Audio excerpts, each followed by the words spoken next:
La identidad nacional es un fenómeno muy complejo que se va reconfigurando conforme hay eventos específicos compartidos.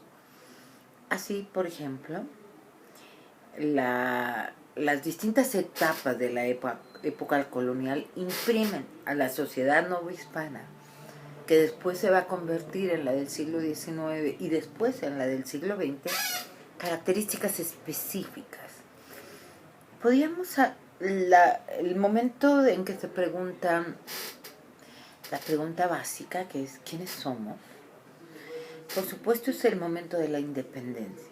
Antes, si solo hablamos de un sector poblacional, que sería el indígena, pues hubo esta pregunta después de concluida la conquista. Pero vamos a partir, porque esta materia tiene un sentido mucho más actual, desde la época de la independencia. De las primeras cosas es, ¿qué hacemos con la antigua metrópoli? ¿Qué valores que ellos aportaron a esta sociedad criolla que somos vamos a retomar y recuperar? Un caso interesante es el español. En México se determinó seguir obedeciendo las reglas de la Real Academia de la Lengua Española, pero en Argentina no. Por eso el español que se habla en Argentina, además de otras herencias del italiano, por ejemplo, es el español más diverso del origen, ¿no? Esta identidad se reconfigura y se van incorporando nuevos elementos. Me gustaría hablar de uno de los mitos y símbolos más permanentes, porque tiene que ver con cómo se configuró el siglo XVIII, cómo se estableció el siglo XIX y finalmente cómo incluso los migrantes llevan la imagen de la Virgen de Guadalupe como un sello identitario y llega a ser parte importante de la identidad migrante a los Estados Unidos durante el siglo XX, el siglo XXI. La religiosidad del pueblo mexicano en relación con el culto de la Virgen de Guadalupe no cabe duda.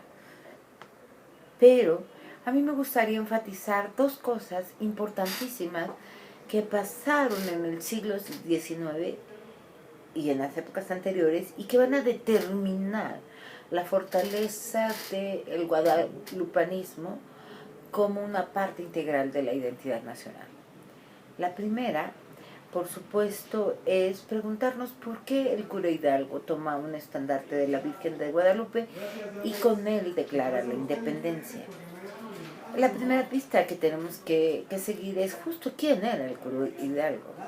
El cura Hidalgo era un criollo, un excluido del espacio público, pero con amplia cultura, influencia y cultura no todavía mexicana, sino americana, pero después se va a convertir. Guadalupe, la Virgen de Guadalupe y su culto son sobre todo, en principio, una raíz de la identidad criolla.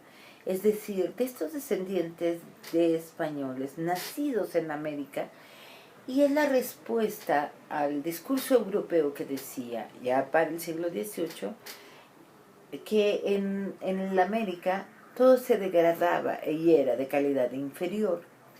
Entonces el hecho de que se promoviera el culto de Guadalupe y la aparición de la propia Virgen era decir lo contrario, ¿no? Si la Virgen se aparece aquí, quiere decir que esta tierra también es sagrada. Tenemos que pensar en los argumentos de la época novohispana, ¿no? Por supuesto no podemos juzgar con los actuales. Lo interesante también de este gran culto de Guadalupe y de la profunda raíz en la identidad de hombres y mujeres del siglo XIX es que aún, como lo dice la lectura, para la época liberal fue respetado por los gobiernos que reclamaban la separación de la Iglesia del Estado. Tan fuerte era su huella, tan fuerte era su influencia.